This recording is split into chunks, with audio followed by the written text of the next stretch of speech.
It's often been said in books and documentaries that the success of Wrestlemania hinged on its use of celebrities to make it feel like no other card at Madison Square Garden. There were some that came from the sports world, like Muhammad Ali and Billy Martin, ones you might expect to see involved with wrestling, and some that were less obvious. In this video, and in some upcoming ones, I wanted to talk about some celebrities that appeared in wrestling, what their involvement was on the night, and everything I could find about how and why they came to be involved.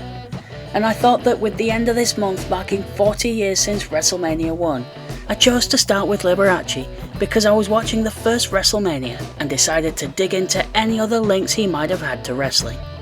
On March 31st, 1985, Liberace was introduced just before the main event and announced to be the timekeeper for the match pitting Hulk Hogan and Mr. T against Roddy Piper and Paul Orndorff. At the age of 65, he would enter the Garden with 4 of the Rockettes and would dance around the ring with a big smile on his face. If you're wondering, I could find absolutely no information on how the Rockettes were brought in, so don't worry, there'll be no video on them. On the surface, Liberace might seem like an odd choice. I mean, look at this image. One of them is not like the others. Maybe though, there was some method to it. Earlier in the same week, Liberace would be interviewed on a local news broadcast and would talk in depth about his love for New York, having performed in Radio City Music Hall many times. And we're glad before you go to Radio City you've stopped here to say hello again. Thank you, Marvin. It's wonderful to be back.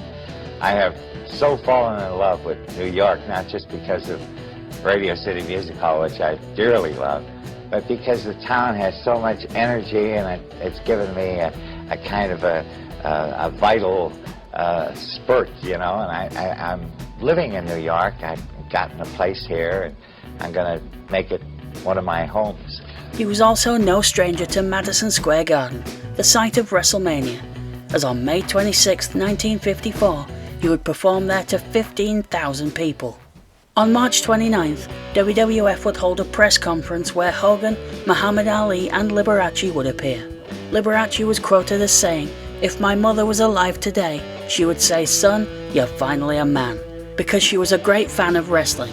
It turns out that this, combined with his love for New York, may well have explained why Liberace was asked and why he accepted the chance to appear. Liberace's involvement with WWF wasn't limited to just an appearance in the Garden though, as he would appear briefly on the March 30th episode of WWF Championship Wrestling, being interviewed by Mean Gene Okerlund. I say being interviewed by, but that's very generous wording to be honest. It was more of a 30-second TV spot, designed to let you know very quickly that Liberace would be at WrestleMania, and that he's looking forward to it. p.m. We are high above the streets of New York with Liberace. Lee, it is going to be something else this Sunday. Oh, it's going to be so exciting. I can hardly wait. You know, I'm going to get a chance to talk to you more about professional wrestling, but this extravaganza with Mr. T, Hulk Hogan, meeting Paul Orndorff and Roddy Piper is going to be the event of the year, the event of the decade. I'm looking forward to it. Get ready, fans. The official timekeeper for WrestleMania this Sunday afternoon will be Liberace. Later on the same night, Liberace also appeared on Season 10, Episode 15 of Saturday Night Live, which was hosted by Hulk Hogan and Mr. T, and also included some appearances from their opponents, Roddy Piper and Paul Orndorff. While he didn't interact with any of them on the show, only appearing in a talk show sketch with Billy Crystal and Martin Short, he could be seen front and center with Hogan and Mr. T in the Good Nights. While he may have only made one appearance in the WWE arena, in an Associated Press article that was published days before WrestleMania, he recalled that Gorgeous George, a champion of the 1950s, once sent the Liberace family a lavender turkey for Thanksgiving. George was sometimes considered a pioneer of television wrestling, and his name will come up again a bit later. As Liberace will likely never come up on this channel again, here are a few more tenuous links I found between him and wrestling. In a 2020 tribute to Mr. Wrestling 2 following his passing, Dave Meltzer wrote of his wife, Olivia Walker, who was notable for making robes for Ric Flair, as well as other wrestlers such as Dusty Rhodes, Tommy Rich, Paul Orndorff and her husband. Dave also notes that she made clothing for musicians too, naming Dolly Parton, Porter Wagner and Liberace. As with many other figures in pop culture, Liberace has had wrestlers that took inspiration from him. In 1999, Robbie Kellum, who had previously wrestled under the name Gorgeous George III, the original being his great uncle, would be brought in by WCW. If you're wondering who Gorgeous George 2 is, the name was given to Stephanie Sellers, the valet of Randy Savage in '99. Kellum had a few stints in WCW and struggled to find a foothold until given a new Liberace-inspired gimmick by Vince Russo. Gorgeous George III was given a piano, sparkly ring gear, and the name The Maestro.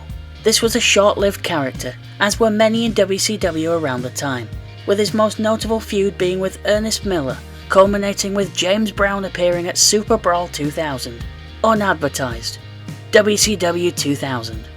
One last tenuous link isn't actually to do with the man himself.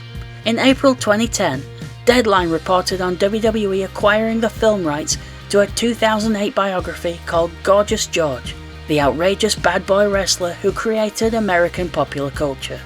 The article says a Gorgeous George film was McMahon's idea, an exception to his unwritten rule not to make pictures about wrestlers. Pavone, Mike Pavone, head of WWE Studios, said George's flamboyant persona not only set the tone for future stars like Hulk Hogan and The Rock, but also helped Bob Dylan come out of his shell and influenced the likes of Muhammad Ali, James Brown and Liberace.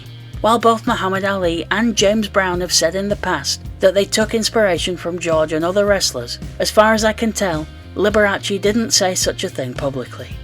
Gorgeous George, a famous American wrestler, he's deceased now.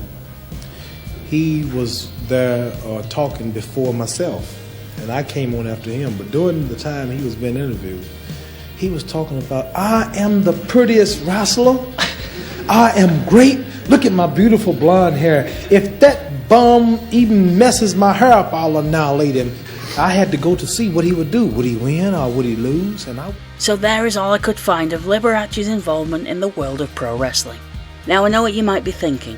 Liberace's a bit of an odd choice when you consider that Cyndi Lauper and Muhammad Ali probably have a much bigger contribution to WrestleMania 1. Well, the truth is, I'm going to be making separate videos about them, because their links with wrestling are far longer, so think of this as a bit of a preview for what's coming up. One last thing I found of note was an interesting quote that was published in the March 26, 2001 edition of Figure 4 Weekly. Brian Alvarez wrote that a main event level WWE star had been interviewed by Mancow, no I don't know either, and bemoaned the use of celebrities in wrestling. He said the company didn't need to use celebrities at WrestleMania anymore because the wrestlers were the big stars now. He said he didn't think Liberace sold one extra pay-per-view buy. This quote came from Triple H, who probably changed his tune earlier this year when he saw IShowSpeed's guts being turned inside out going viral.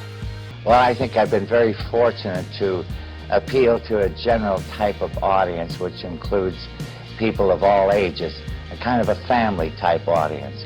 And I've never been a cult performer, you know, like so many of our young artists today have a cult following, you know. Backflip! Oh my God! Thank you for watching yet another wrestling channel. If you enjoyed this, please comment, like or subscribe.